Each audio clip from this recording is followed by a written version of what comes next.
Welcome to Addict Thoughts Entertainment. My name is James, and I'm an alcoholic and addict, and I'm in recovery. Just celebrated 8 years of continuous sobriety. Haven't had a drink or drug in my body in 8 years. Real proud of that. Today, I'm going to get into a story for my addiction, and I'm going to entitle it A Knock at the Door. I remember being real young, me and my brother, probably 7 or 8 years old. It was a rare occasion because the whole family was there. My dad and mom, they were sitting on the couch. We was watching TV. And me and my brother were on the floor playing with our toys. And I say rare occasion because my dad was very rarely there. When he was there, he was drunk or had friends over or just doing his own thing, never really paying attention to us or my mom.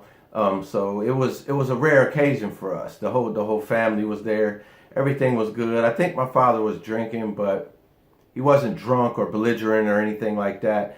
And so we're sitting there, having a family evening, as I recall it. And me and my brother are playing, and there's a knock at the door. My mother gets up to go answer the door. And she says, "Who is it?" And nobody says anything. We hear the doorknob kind of turn. Somebody's like messing with the doorknob. And then, my father's like, "Who is it?" And so next thing you know, we hear a big boom. Like somebody kicked the door in. Somebody did kick the door in. And my mother went flying backwards and fell back on the couch.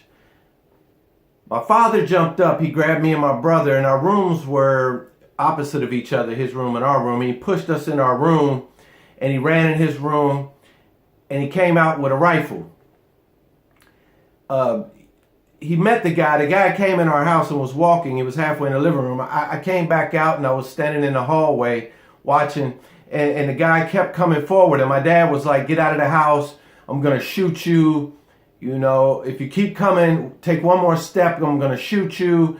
And the guy continued to take a step. And my dad was saying, "One more step and I'm going to shoot you. I'm going to shoot you." And the guy stepped and my dad pulled the trigger. And click, it was like everything went silent. And this click was as loud as anything you could hear. It echoed throughout the house. When the guy heard that, he knew the gun wasn't loaded. So he charged my father, and as he charged my father turned the gun around, the rifle, and he hit him over the head with it like with a baseball bat. The guy fell to the ground, and my father begins to beating on him with the gun stock right in his head, and blood was flying everywhere. I mean, blood was just shooting on the walls and shooting out, and the whole side of his face was bloody, and he just kept beating on it. And meanwhile, my mother, she had ran to the neighbor's house. It was our cousins and my uncle. And she got him, and he came running up, and he was like, "Stop, you're going to kill him." They was all yelling, and he kept beating him, and he kept beating him. And I mean, blood was everywhere. The floor was soaked with blood. The guy's face was beaten in half. The police pull up, and they come in. And so they take the guy out in an ambulance and whatever. And back then, you could protect your household. And they seen where the guy could kick the door in. And, so they told my father just to come down to the station and write a report and make a statement. So the police took him off and, the guy off. And I remember going down to the police station with my dad and my mom, and he wrote a statement on it, and we come home. And, this wasn't the first time or the last time I seen my father pull a gun on somebody. He had done it several times throughout my life. My life was full of violence. He was a violent man. And even in our own home, he beat my mom regularly. He beat us. My mom was a hostage. We lived in constant fear. We would hear the car pull up, and we never knew who was going to come home. So we lived in constant fear. Me and my brother would break things around the house, and my mom would take the blame for it. and he would beat on her for that stuff. So I lived in a world of violence, and I became violent as an adult. I've done similar things. I've pulled guns on people. I've beat people. I've been beaten myself. But the part of it in recovery is, the substances are the solution to our problem. They're not our problem.